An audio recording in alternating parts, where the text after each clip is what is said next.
Press go, and you should introduce yourself and say who you are and who you're with and why you're here. Hi, I'm Pilar, Lorenzana-Campo. I work for a nonprofit organization called Public Health Law and Policy. We're based out of Oakland, but we work throughout the state of California, and more now we're working outside the state.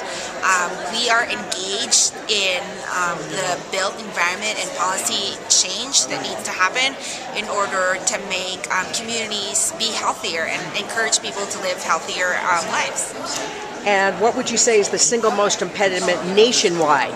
Not particularly in your area, but Right. maybe the consistent theme, or what are the obstacles to really making that happen? Because I think some of us don't really understand that very well. Right. If I had to pick one, I have to start and say that it's never really just one thing. But if I had I'm sorry, to, what? It's never really just one thing. It's Yeah. a whole conglomeration of issues associated with how we build our communities. But one thing that I think that people are all kind of like coalescing towards is access to healthy food. More and more, many communities are starting to understand that the health of their children depends largely in the type of nutrients that they get and where they get those nutrients. So proximity to liquor stores and corner stores, especially in relation to where schools are located, has become a very important issue in many communities. And obviously we all understand that changing the mind starts with the kids, because some of us who are older, it's a lot harder to change our habits. And not only that, statistics actually show that children who are overweight and obese will probably end up being overweight and obese for the entire length of their lifetime. So then it's really generational now.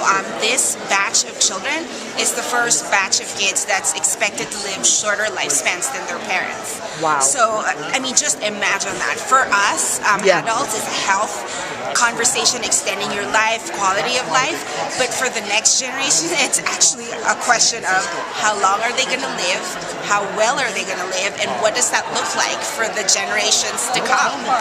So I also understand that Mrs. Obama has made obesity, fighting obesity in children, her main issue. Absolutely. And I wanted to know how you think that will help your process. It's so funny you mentioned that, because 3 weeks ago I was invited to come to the White House and provide my expert opinion to the task force on obesity that President Obama formed in support of the First Lady's Let's Move campaign. Yes. So I had a chance to sit down and chat with federal agency heads from the Interior Government, Secretary of Education, the Surgeon General, and I feel that all the agencies are now like understanding that they all need to come together and work on their very specific angles in order to build healthier communities.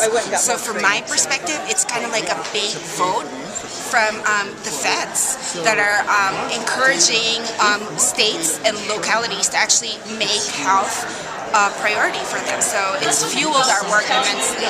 And part of that, I understand, the USDA is very intent on bringing agriculture back to local communities, which I think is a very important piece of this. Absolutely. Because we're not understanding that where we're producing our food has as much effect on how we can change people's lives to eat better food. Absolutely. Having it be available Yes. and sourced locally is as important part of the equation as having be it a healthy piece of food. There is an excellent article in this week's or month's Atlantic Monthly that I believe you should read. Okay. It's about obesity, and it's about the impact of the fact that food prices have increased dramatically over vegetables, and the bad foods have become cheaper and cheaper, which is a huge, big problem. Right. And so changing that mindset from the producers is equally as important. Well, and the funny thing is that a certain part of that equation is caused by land use and the land use decisions that we've Yes. made, and that we've decided, by virtue of building more and more housing outside and encroaching into agricultural areas, we've decided not to support ourselves locally by growing local food. We've decided that we are going to truck or fly our food in from somewhere else that has decided to grow them for us.